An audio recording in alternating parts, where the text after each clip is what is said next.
Oh, action. Assalamualaikum warahmatullahi wabarakatuh. Kami dari kelompok 5 izin untuk mempresentasikan mata kuliah astrodinamika tentang Russian Mir Space Station. Kelompok 5 terdiri dari 9 anggota dan diantaranya ada Yogi Gunardi, Ilham Ramdhani, Dian Rahmawati Berliet, Muhammad Irfan Arianto, Alivia Raihan Wibowo, Fadil Muhammad Ramadan, Pandey Kadek Astakananda, Joshua Realpedo. Memasuki ke pengertian. Mir adalah stasiun ruang angkasa modular pertama dan dirakit di orbit dari 1986 hingga 1996. Ia memiliki massa yang lebih besar dari pesawat luar angkasa sebelumnya. Mir adalah stasiun penelitian jangka panjang pertama yang dihuni secara terus-menerus di orbit dan memegang rekor kehadiran manusia. Terus-menerus perpanjangan luar angkasa pada 3.644 hari sampai dilampaui oleh ISS pada tanggal 23 Oktober 2020. Stasiun ini diluncurkan sebagai bagian dari upaya program penerbangan luar angkasa berawal Uni Soviet untuk mempertahankan pos terdepan penelitian jangka panjang di luar angkasa. Dan setelah runtuhnya Uni Soviet, dioperasikan oleh Badan Antariksa Federal Rusia (RKA) yang baru. Akibatnya, sebagian besar penghuni stasiun adalah stasiun internasional seperti program Interkosmos, Euromir, dan Shuttle Mir. Stasiun ini dapat diakses oleh pelancong luar angkasa dari beberapa negara Asia, Eropa, dan Amerika Utara. Mir diorbitkan pada Maret 2001 setelah penandaan dipotong biaya program Mir diperkirakan oleh mantan Dirjen RKA Yuri Kovtev pada tahun 2001 senilai 4,2 miliar US dollar selama masa hidupnya, termasuk pengembangan, perakitan, dan operasi orbital. Slide selanjutnya akan dilanjutkan oleh rekan saya.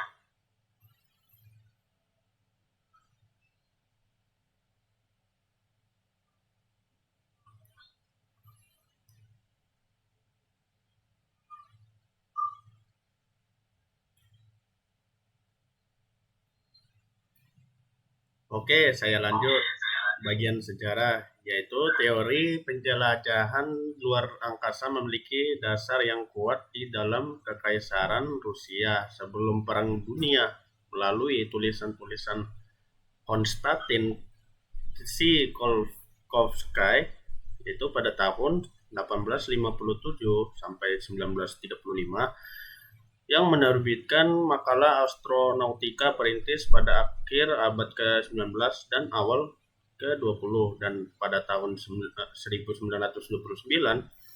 memperkenalkan konsep roket bertingkat. Aspek praktis yang dibangun di atas eksperimen awal dilakukan oleh anggota kelompok studi pendorong reaktif.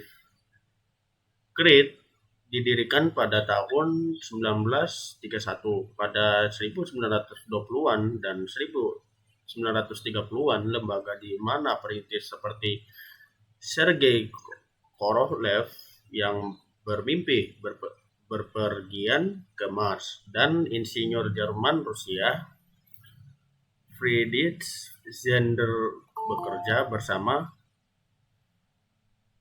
Pada 18 Agustus 1933, GRID meluncurkan roket berbahan bakar cair pertama Soviet, GRID 09. Pada tanggal 25 November 1933, roket berbahan bakar hibrida pertama GRID X. Pada tahun 1940 sampai 1941, kemajuan lain dalam bidang propulsi reaktif terjadi, pengembangan dan produksi serial peluncur roket multiple Katsuya. Nah, selanjutnya akan dilanjutkan oleh rekan saya.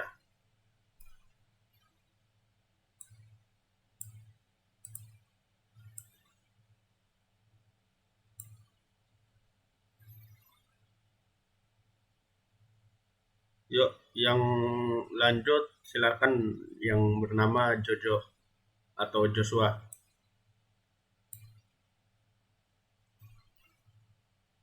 Izin Pak, selanjutnya tujuan. Stasiun ini diluncurkan sebagai bagian dari upaya program penerbangan luar angkasa berawak Uni Soviet untuk mempertahankan pos terdepan penelitian jangka panjang di luar angkasa. Dan setelah runtuhnya Uni Soviet, dioperasikan oleh Badan Antariksa Federal Rusia atau RKA. Akibatnya, sebagian besar penghuni stasiun seperti program Interkosmos, Euromir, dan Subtitlemir. Stasiun ini dapat diakses oleh para pelancong luar angkasa dari beberapa negara Asia, Eropa, dan Amerika Utara. Mir diorbitkan pada Maret 2001 setelah pendanaan dipotong. Biaya program Mir diperkirakan oleh mantan Dirjen RKA, Yuri Koptev, pada tahun 2001 senilai 4,2 miliar dolar selama masa hidupnya, termasuk pengembangan, perakitan, dan operasi orbital.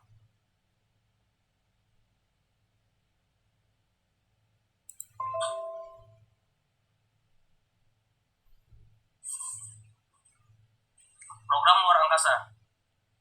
Program luar angkasa Uni Soviet berfokus pada eksplorasi luar angkasa oleh kosmonaut dan pengembangan kendaraan peluncur sekali pakai yang terbagi di antara banyak biro desain yang saling bersaing.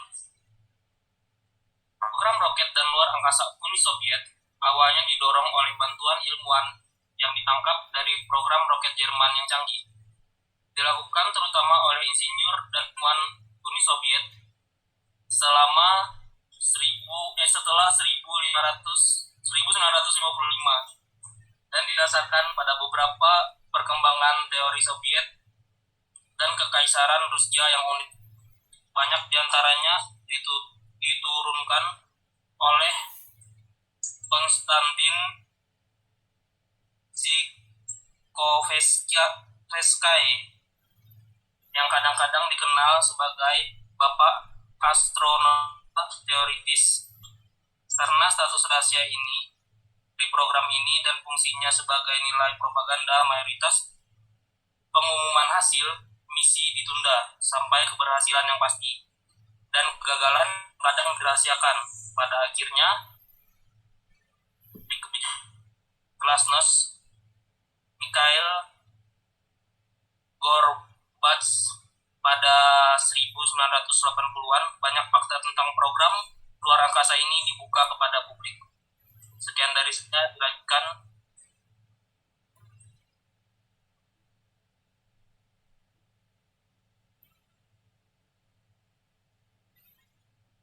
Oke, selanjutnya saya kasih waktunya buat Alivia Rehan.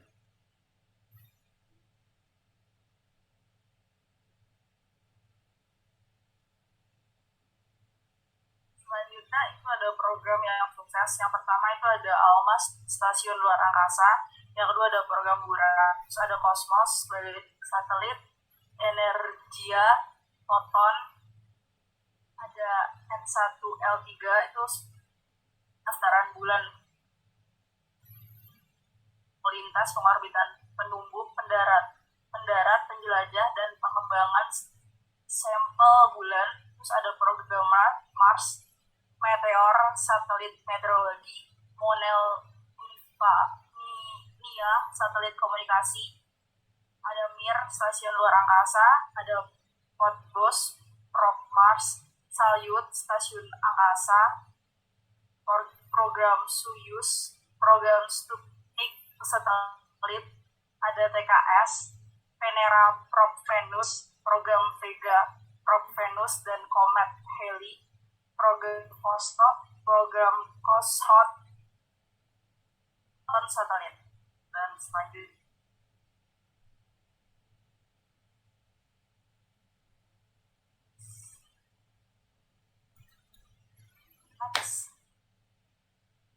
Oke, untuk stasiun luar angkasa Rusia, saya beri waktunya buat ya Rahmawati.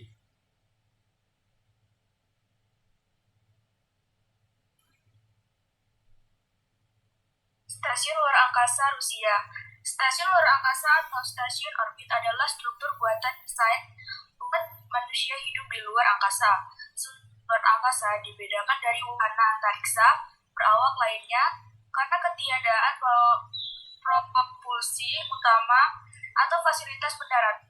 Tetapi kendaraan lain digunakan sebagai kendaraan dan dari stasiun ini. Stasiun luar angkasa didesain untuk hidup di orbit jangka menengah untuk periode mingguan, bulanan, atau stasiun luar angkasa dianjurkan untuk mempelajari efek jangka panjang penerbangan luar angkasa terhadap tubuh manusia dan juga untuk menyediakan platform untuk jumlah yang lebih banyak dan panjang untuk penelitian saintifik dari yang tersedia di kendaraan luar angkasa lainnya. Sejak penerbangan nasib buruk Soyuz 11 sampai Salyut 1, semua durasi penerbangan luar angkasa berawak bulan cetak dari stasiun luar angkasa. Rekor durasi 137,7 hari diberi Polyakov di atas Mir dari 1994 sampai 1995. Pada 2003, 3 astronot telah menyelesaikan satu misi dengan lebih dari setahun, semua di atas Mir.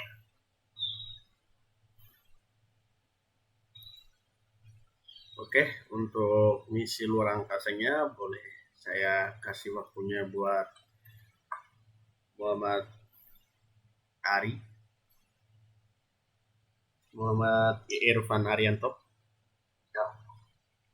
Misi luar angkasa yang pertama adalah antariksa Uni Soviet, program Luna, program Interkosmos, program Lunar Soviet, program Soyuz, dan program Sputnik.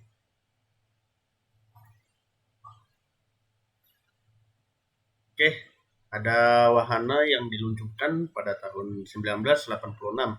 Nah, di sini saya akan memberi waktunya untuk Pandekadek Asta. Oke, silakan.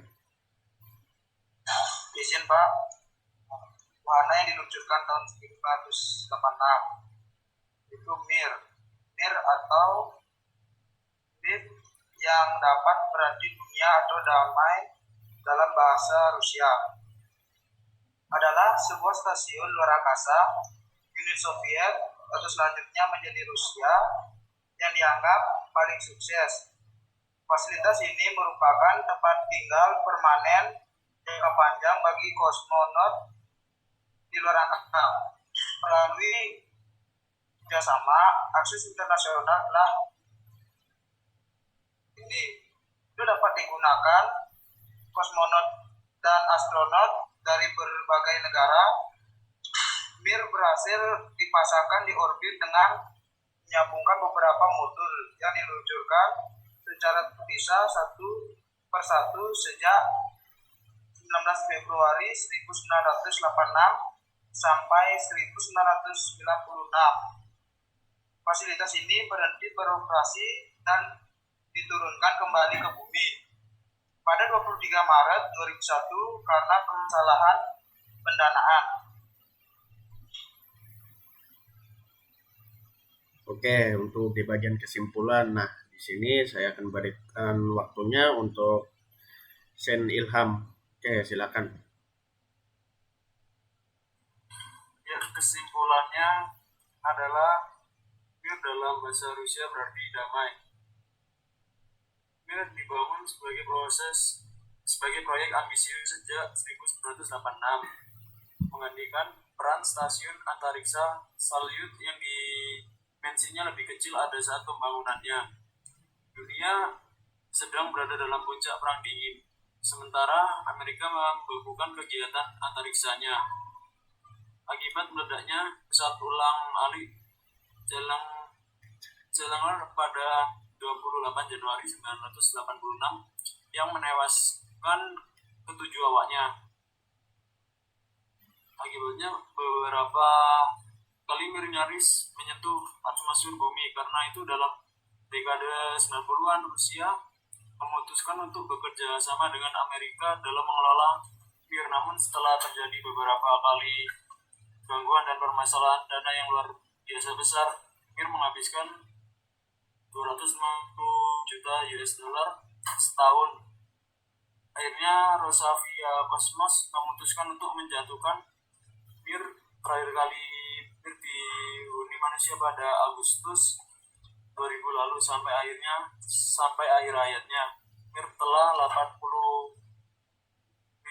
kali mengelilingi bumi dan menghasilkan puluhan ribu kesimpulan dan artikel dari penelitian-penelitian yang dilakukan di dalamnya. Volume hasil penelitian ini tak dapat ditandingi dari misi-misi antariksa yang lain.